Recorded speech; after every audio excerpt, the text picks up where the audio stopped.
Thank you. So Carrie Booth Walling is Professor of Political Science and Faculty Director of the Gerald R. Ford Institute for Public Service at Albion College, where she designs opportunities for experiential learning. Her research interests are in human rights, human security, transitional justice, and the United Nations Security Council. Walling is director of the Albion College Human Rights Lab, a security fellow with the Truman National Security Project, and teaches for the Inside Out Prison Exchange Program, which brings incarcerated and non-incarcerated people together to study justice behind prison walls. So I'll turn it over to Carrie to present, and then we'll engage in a discussion. Good morning. Thank you so much. I'm so excited to be here among friends, meeting new people to talk about one of my favorite things, human rights and teaching human rights. So thank you so much for spending your time with me this morning. I'm going to go ahead and share my screen, some slides. All right. There we go. So I decided today to talk a little bit about experiential learning in human rights. And after almost a decade and a half of teaching, I've really come to appreciate the importance of connecting what happens in the classroom with opportunities for hands-on learning beyond the classroom walls. I've also learned that how we teach students is just as important as what we teach them, and that classrooms have this potential to become sites of community where both respect and rigorous debate can coincide together. So over time, I've really come to embrace experiential learning, especially in teaching courses on human rights. So what do I mean by experiential learning? Experiential learning is this process of learning through experience. It's about hands-on approaches to both teaching and learning that allows students to put their ideas into practice or to do what we call learn by doing, and followed with reflection on those experiences. Another form of experiential learning that I have played around with in my courses is community engaged learning. This is an approach that integrates student learning in the academic classroom with community engagement, and it requires a partnership between colleges and communities. These partnerships have to be reciprocal, mutually beneficial, and the goal is to lead towards co-creation. And in the process, if we're successful, they can lead to transformation for both the institution and the community. I like this approach because students benefit by applying what they learn into a real world setting, and communities also benefit through the activities, the relationship building, and the products that are co-created together. I do have to admit, I've learned over time, though, that these high impact practices are a lot of work. So the question is, why bother to do experiential learning? And what I've really learned is that they prepare students for citizenship, for their future careers, but also just for life in their own communities. So they also allow students to develop several important skill sets. It fosters higher order thinking, reflective and integrative learning behaviors. Students learn to work with their peers. They learn, importantly, accountability to themselves, as well as the importance of accountability to others. And they have to develop diplomatic strategies for navigating the various personalities and relationships that they develop. They learn from their mistakes as well as their successes, and particularly when you have a reflective component that really encourages them to draw and identify those lessons in their learning. And they internalize civic values. And if it's a human rights class, that means internalizing the core human rights values themselves. We've also learned that it's a great student retention tool and good for student success, particularly around a diverse set of learners. So experiential learning produces some pretty powerful outcomes as well. Some of the research suggests that students who participate in these kinds of activities have increased civic and political engagement, that they in general have a more positive feeling about their education, about their learning experiences overall. Students also learn how to become active participants in their own education, and they take that forward with them. There's also an increase in cultural and community awareness, especially if you're doing that community engaged learning piece, greater appreciation of diversity and the importance of leadership, and also the various forms that leadership takes, that citizen leadership is just as important as elected forms of leadership. And the goal is really to produce empowered students and to help them develop the tools that they need to translate their ideas into impact in the world.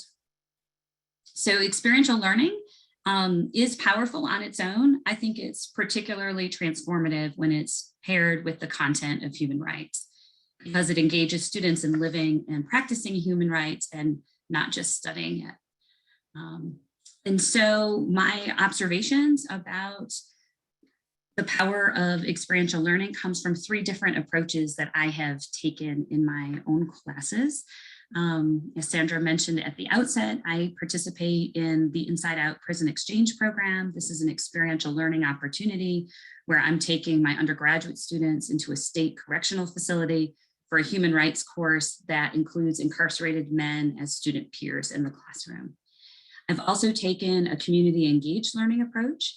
And in this, I've done a partnership between my human rights course and the Albion branch of the NAACP.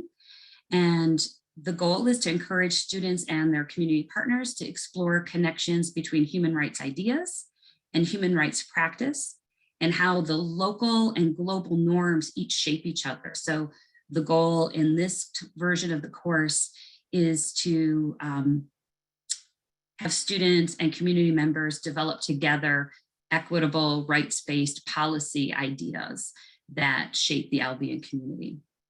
And then the third is simply integrating hands-on activities into what would be my traditional course structure.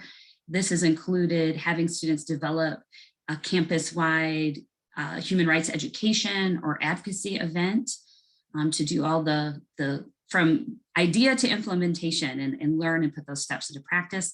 Also having students design usable materials for that human rights practitioners might develop in their work.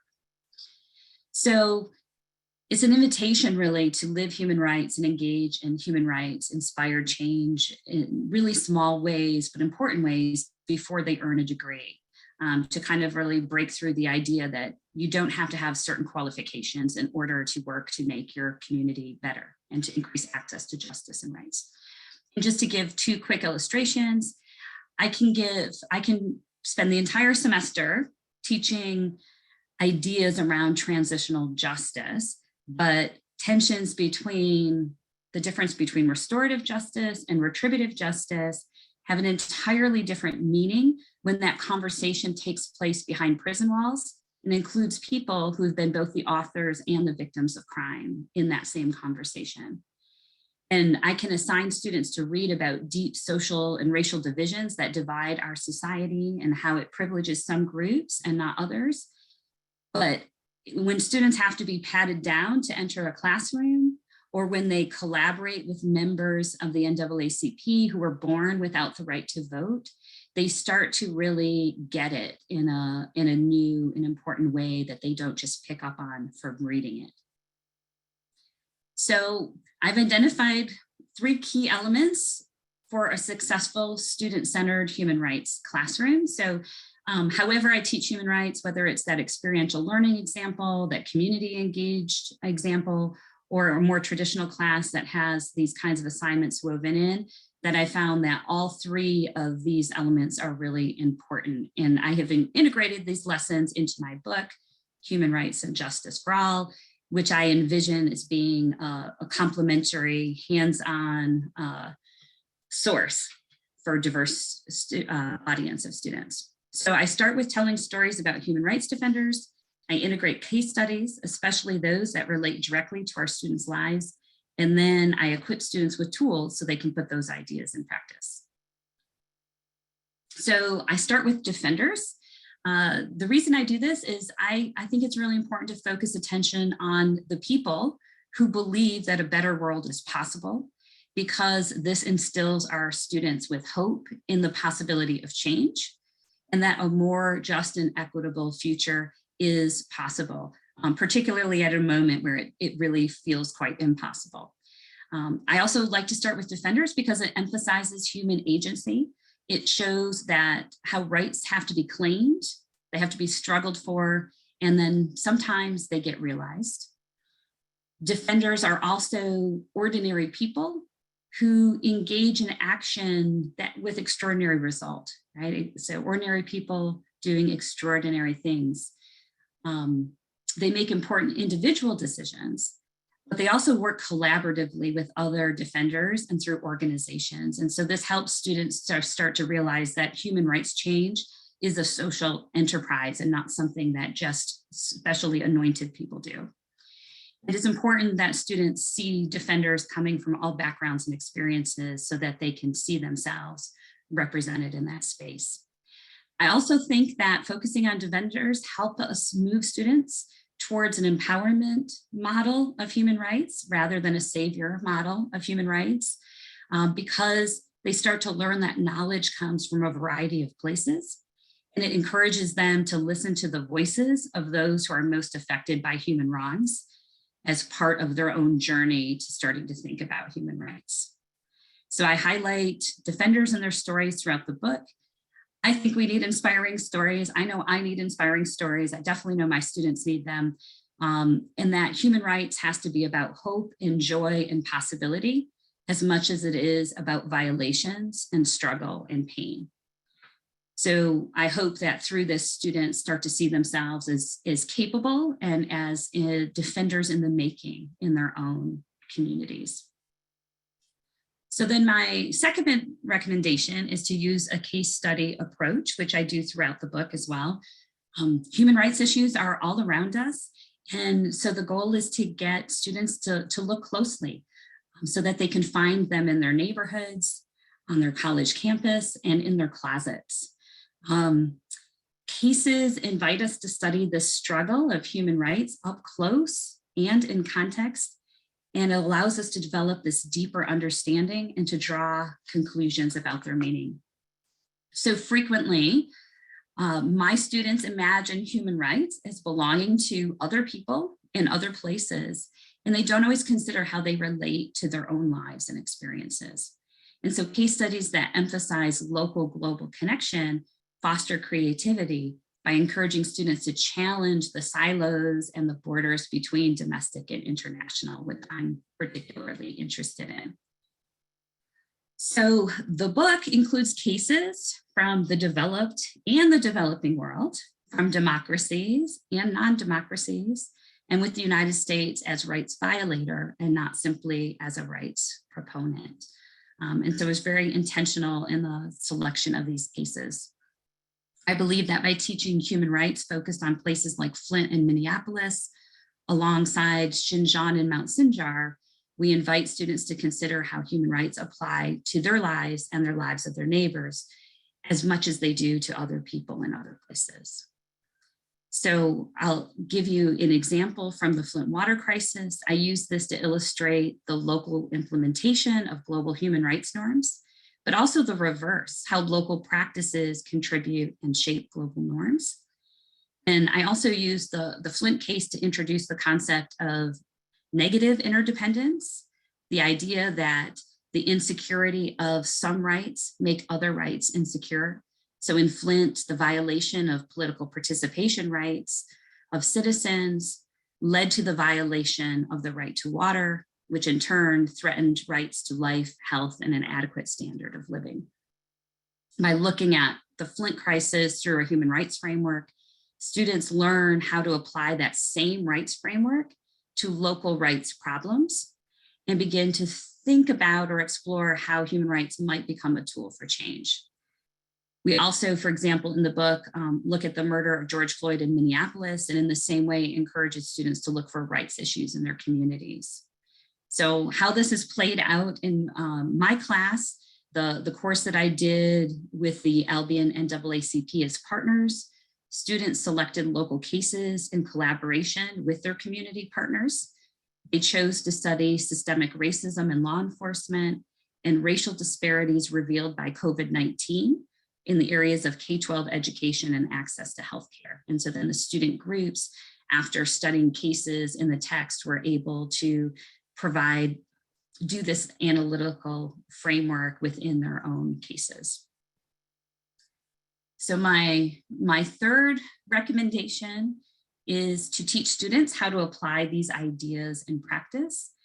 And I really like the idea of a toolkit. My book includes a toolkit at the end, which helps readers put what they've learned about human rights into action. So the content of the Human Rights Advocacy Toolkit is centered around challenges that students currently face. So the content is focused on things like building a more inclusive community, preventing bias, challenging hate, and increasing access to rights and justice. The goal is to equip students to be change makers in their own communities, but to do so while respecting the rights of others and their own practices. And so that's a key piece throughout is thinking not only about the rights of those you're protecting, but the rights of those who may be your barriers. So the toolkit has fact-finding sheets, sample activities, and it was designed in part by students, my undergraduate students who co-authored the toolkit with me. And the idea was to have it student citizen activists for other student citizen activists in the making. So the toolkit's organized into two basic parts. There is a piece where students can think about what it would mean to become a defender and do work on themselves, and also to take individual action for those who are more interested in doing something lower stakes or something that's really self-directed. And then the second part of the toolkit tries to encourage students to think about how they can organize and engage in collaborative action on their campus or in their community with others. And so these are some of the pages that the toolkit includes. And then I've had a lot of fun creating supplemental resources. So the press has resources for students and will also have for faculty. The book also gives a link to the Albion homepage, and I'll put that in the chat at the end of the presentation. We have a human rights page there at the college. We designed a social justice and human rights advocacy toolkit as a supplement to the book. And so this is free, open source, available, and is being co-designed with students. We're continually adding and supplementing to the content that's in the book by adding additional content online to support it. And so it in itself becomes an experiential learning opportunity for students as well through the classroom, but also in the human rights lab that we started at Albion. So just to give some examples of how students might use it beyond the classroom. So in the classroom, I've had students engage in an advocacy or educational event, and then they can use the best practices and reflection to see how well they've done. Beyond the classroom, I give you an example of two of my students here. So Miyadi is one of the students who was in the NAACP course, and more than a year later, she's still working with the NAACP, doing some important research. She's collaborating with their political action committee on policing policy, and she's been comparing UN human rights standards for policing practices against the state of Michigan's training curriculum, as well as the training practices of the Albion Police Department. And she's in the process of completing her report. She's a senior, so well, both are, they will be graduating soon. And then Caitlin she was a co-author on the toolkit. And when there was a bias incident on campus, I think it was 2 years ago now, her and another one of the student co-authors, Morgan, just on their own advertised trainings, and tons of students and student leaders came and they disseminated and shared what they learned with other students. And now Caitlin is creating a diversity, equity, and inclusion curriculum that's going to be used to train our tour guides at Albion College on how best to include information about DEI initiatives and to communicate the values of the college to prospective students and their families as the college tries to become an anti-racist institution. So these are ways in which the students have taken some of what they've learned in the classroom and have expanded it beyond the classroom and have put the toolkit into action. So I thought I would just close with a couple tips and tricks that I've learned, hard learned lessons, some that come from gray hair, about doing experiential and community engaged learning in the classroom. So these are my lessons, and I encourage you to consider them. They may apply for you as well.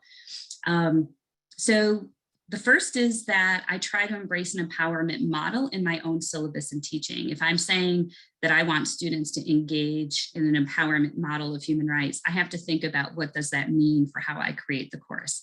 And that means making the classroom more equal and less hierarchical, promoting collaboration, and creating opportunities for students to take control over their own learning. That sometimes means integrating choice into the curriculum by letting them select course topics. Also choosing your own adventure style assignments. This one's a hard one to do, but it works really well. And sometimes I let students design their own final exam based on their career goals and substantive area of interest or the skills they want to acquire. So it's within, there's some structure to this. They don't get to choose anything, but students interested in government service are encouraged to master the art of the policy memo. Students who might be interested in pursuing an NGO career might opt to create a website, create a public service announcement, or design the launch of an advocacy campaign. This requires flexibility. It requires me having learned, I continually try to continue to do this better, right? But becoming comfortable with being uncomfortable with the shifts and changes that are required, to project confidence at all times to our students, because they need to trust me if they're going to trust the process. And I'm continually telling them they need to trust the process, and that the little U-turns and deviations and roadblocks on the way are part of that learning process. Also means loosening control and allowing the classroom sometimes to go onto both productive and unproductive tangents. Letting go of efficiency elevates other voices and makes those voices more central, not only student voices, but community partners. This also means you have to be prepared to cover less substantive content, which is always hard for faculty, I think, and to share the focus of the class on the process of learning and not just the substance or the content of the learning. And really trying to embrace the role of a facilitator or a coach, which is a slightly different version of teaching. I've also learned that you need to build structure and you need to have partners. This is very open-ended styles of learning. Students need timelines. They need structured in-class opportunities to work on team projects, in addition to that independent, unstructured work time. They need check-ins, they need check-in forms. It's essential to keep track of your students, make sure they're on track, make sure that they're not doing harm to community partners, helps you to problem solve and to redirect as needed. And I have found I'm most successful when I don't do this alone. I'm often not allowed to co-teach, but you can have community partners or allies on campus be available as student resources and also in the classroom on days when you're doing teamwork. Community engagement principles, students need to learn them. They need to learn to check their privilege. They need training in the values of partnership. They need to understand the importance of humility and the importance of listening, reciprocity, mutually beneficial partnerships. So there's a lot of work that you have to do in the classroom before you send them into work with community members. And sometimes we have to ditch the syllabus and the plan for the day to talk about a consequential event in the world, like the neo-Nazi white supremacist march in Charlottesville, or the human rights implications of Russia's aggression in Ukraine. And I think the final lesson is that I've learned the importance of teaching the whole student, and that teaching human rights has the potential to open students' hearts as well as their minds.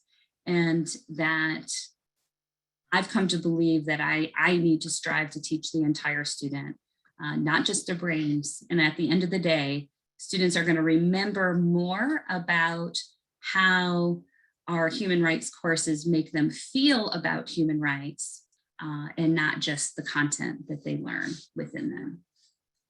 So I know we like to have a lot of conversation, so I will end there. And this is a little more information about the book, and I'm sure Sandra can share that later if needed.